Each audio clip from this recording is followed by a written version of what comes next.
Hi, Senator Kit Maher, CNN. I wanted to ask, in the wake... Thank you. Now, Kit, I honestly, she's going to hate me saying this. Kit's one of the good ones, but she won't be able to go back to CNN after I just said that. So take it or leave it, Kit. Ask your question, please. Thanks, Senator, for taking my question. I appreciate it. In the wake of the Georgia school shooting yesterday, I wanted to ask you, what specific policies do you support to end school shootings like this? And if you'll allow it, a second one, specifically on the debate. Has Trump consulted you for any advice? Have you participated in the policy discussions that he has held with Tulsi Gabbard? And what advice have you offered him?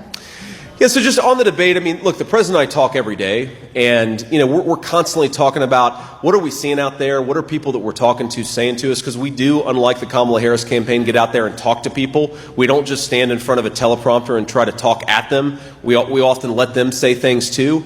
And so we're constantly trading ideas and trading, you know, war stories from the campaign trail about what we're hearing and what we're seeing. But no, you know, we're not going to have some formal debate prep session because Donald Trump doesn't need it. Donald Trump actually knows what he believes, and he knows his record, and that's all he really has to talk about.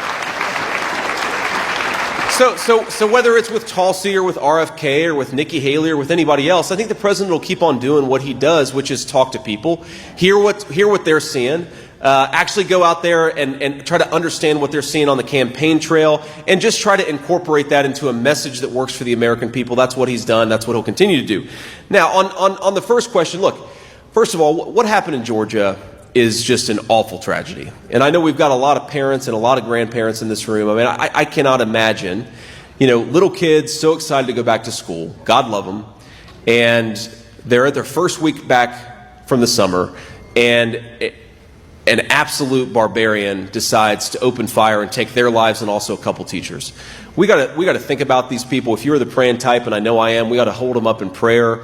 We got to be hoping for the best for this incredible community, because no parent should have to deal with this. No child should have to deal with this. And yes, after holding these folks up in prayer and giving them our sympathies, because that's what people deserve in a time of tragedy, then we have to think about how to make this less common.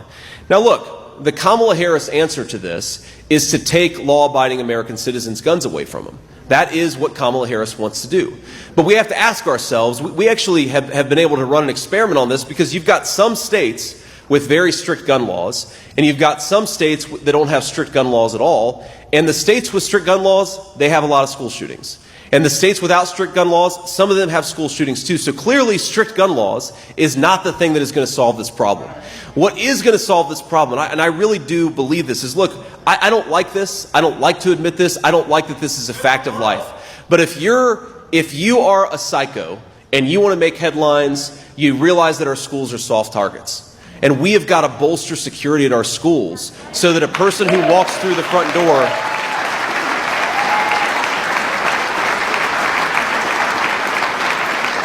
We've got to bolster security so that if a psycho wants to walk through the front door and kill a bunch of children, they're not able to.